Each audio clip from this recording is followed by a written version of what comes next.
एक ऐसा नबी जिसके आने से आकाश बंद हो गया और धरती पर सूखे की मार पड़ी। ऐसा नबी जिसके जरिए परमेश्वर ने चमत्कार दिखाए जो आज भी लोगों के दिलों को छू जाते हैं। एक ऐसा नबी जो परमेश्वर के इतना करीब था कि कौवे उसके लिए रोटी लाते थे। ऐसा नबी जिसने एक विधवा के आटे को कभी खत्म न होने वाला बना दिया। और एक ऐसा नबी जिसके हाथों मृतक को जीवन मिला। उसका नाम था एलिया। लेकिन आखिर कैसे इस नबी को परमेश्वर ने चुना जो राजाओं के पापों का हिसाब चुकाने आया था? कैसे एक क्रूर राजा ने परमेश्वर को ठुकराया और पूरे देश को भूखमरी की चपेट में डाल दिया?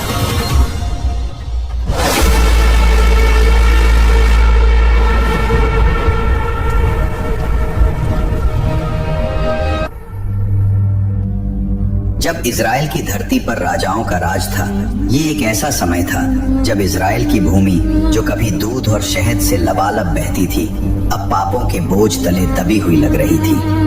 परमेश्वर ने अपने लोगों को वादा किया था कि वे उनकी भूमि पर राज करेंगे, लेकिन राजाओं के हाथों ये वादा धीरे धीरे टूटने लगा। कुछ राजा परमेश्वर की आज्ञा मानते थे और उन्हें सर्वोच्च मानते थे।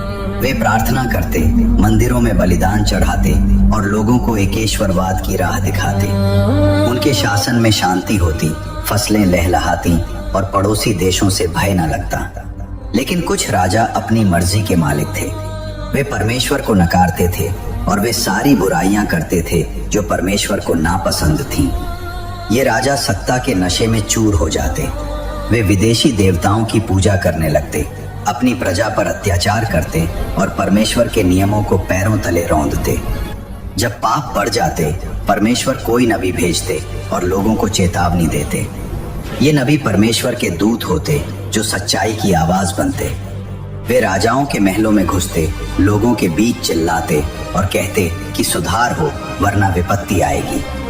आज की कहानी है एक ऐसे ही नबी की। उस समय में एलियाह नबी था। परमेश्वर ने उसके जरिए बड़ी बड़ी घटनाएं की। वो परमेश्वर का सच्चा भक्त था, हमेशा पवित्र जीवन जीता। जो सही था वही परमेश्वर की नजर में करता। जब हम एलिया के जीवन को देखते हैं तो पता चलता है कि वो परमेश्वर से कितना प्रेम करता था। हमेशा परमेश्वर को अपनी जिंदगी में पहला स्थान देता।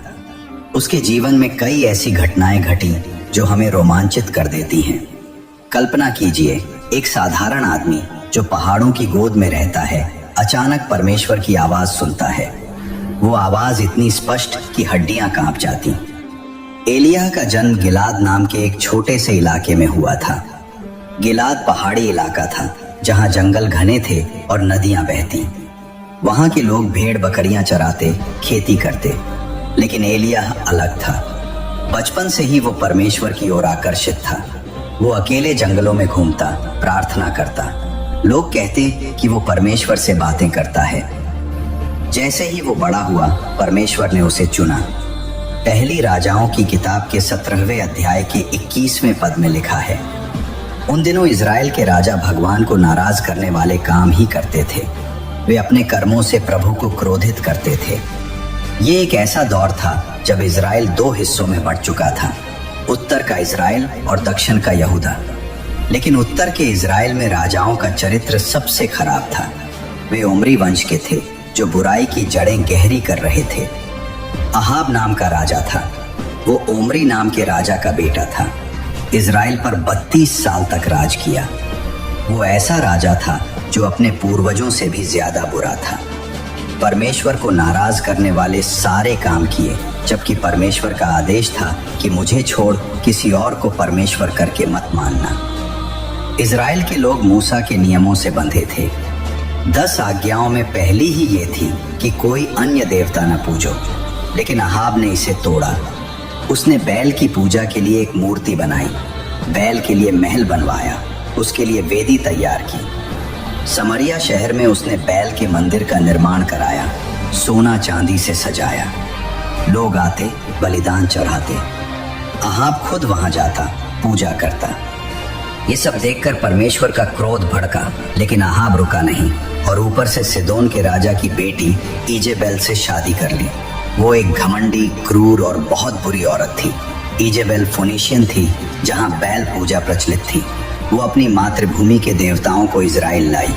इजेबेल तो यहोवा के नबियों को मारना चाहती थी। उसने सैकड़ों नबियों को तलवार से काट दिया, उनके मंदिर तोड़े, बैल के पुजारियों को बढ़ावा दिया। अहाब उसके प्रभाव में आ गया। वो महल में रहता, भोज करता, प्रजा भूखी मरती, लेकिन राजा को फर्क न पड़ता। इस तरह राजा ने परमेश्वर की नजर में घिनौने काम किए, लेकिन परमेश्वर की नजर सब पर है।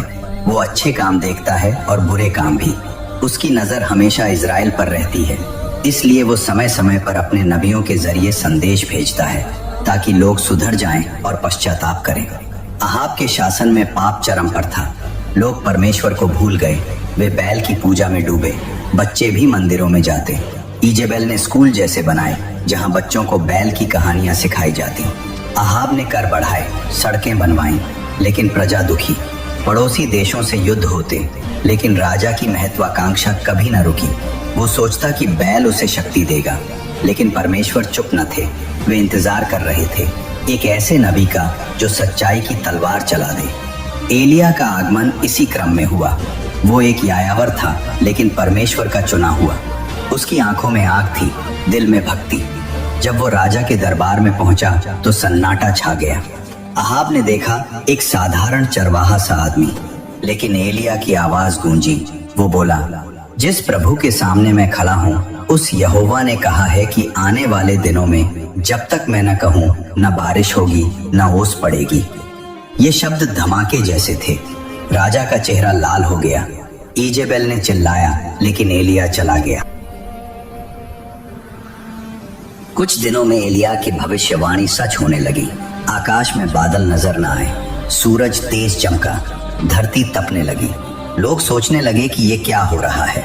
राजा अहाब ने अपने ज्योतिषियों से पूछा, लेकिन कोई जवाब न मिला।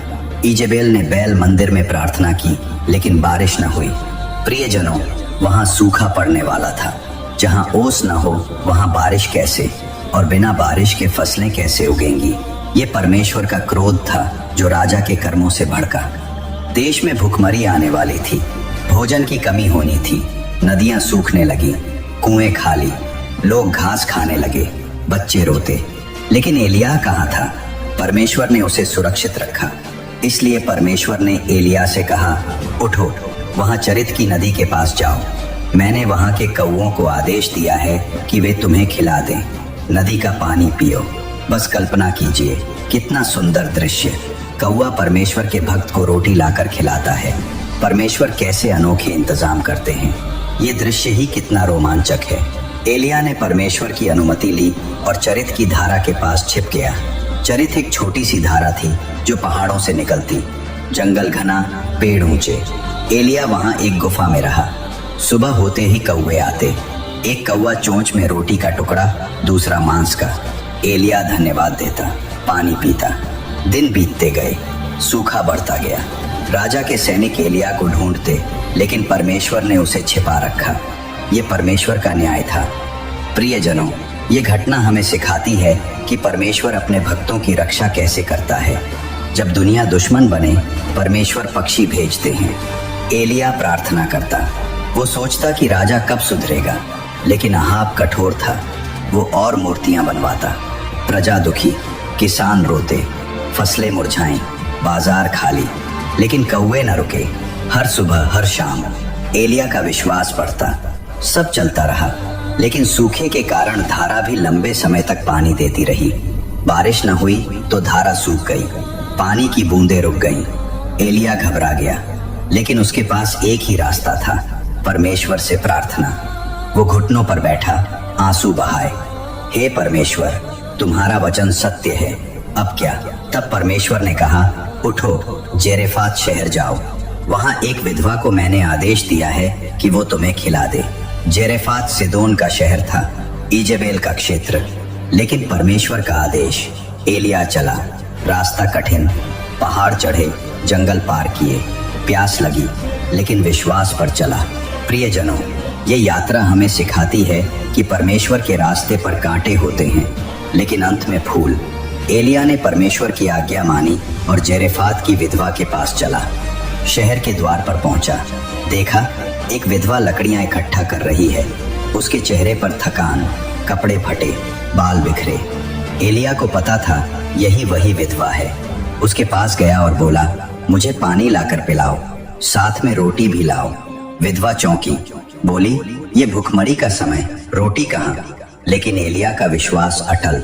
विधवा ने एलिया से कहा, तुम्हारे परमेश्वर की कसम, मेरे पास कोई रोटी नहीं।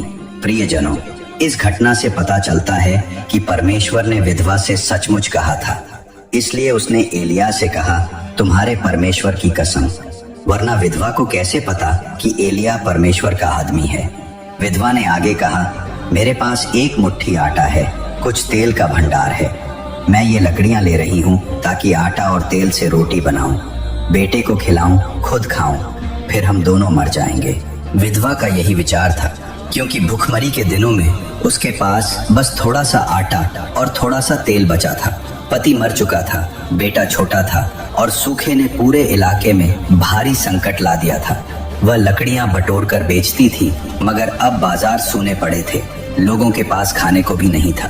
परंतु एलिया ने उत्तर दिया, डरो मत, पहले मेरे लिए एक छोटी रोटी बना लाओ, फिर अपने और अपने बेटे के लिए बनाना, क्योंकि इज़राइल का परमेश्वर यहोवा कहता है, जब तक धरती पर वर्षा न होगी तब तक आटे का घड़ा खाली न होगा और तेल का कुप्पा घटेगा नहीं। विधवा ने वही किया जैसा नबी ने कहा, और जैसा यहोवा ने कहा था, आटे का घड़ा खाली नहीं हुआ और तेल का कुप्पा घटा नहीं। हर दिन वही चमत्कार होता रहा, न अधिक न कम, जितनी जरूरत थी उतना मिलता रहा। यह यहोवा का वचन था और वह पूरा हुआ। दिन बीतते गए, एलिया उसके घर में ठहरे रहे और विधवा तथा उसका बेटा उस ईश्वर की विश्वास योग्यता को प्रतिदिन अनुभव करते रहे। कुछ समय बाद उस स्त्री का बेटा गंभीर रूप से बीमार पड़ा। उसकी सांस रुक गई और वह मर गया। विधवा ने दुख से भरकर एलिया से कहा, हे परमेश्वर के जन, क्या तुम इसलिए आए हो कि मेरा पाप मुझे याद दिलाया जाए और मेरा पुत्र मर जाए? एलिया ने कहा, तुम्हारा पुत्र मुझे दे दो।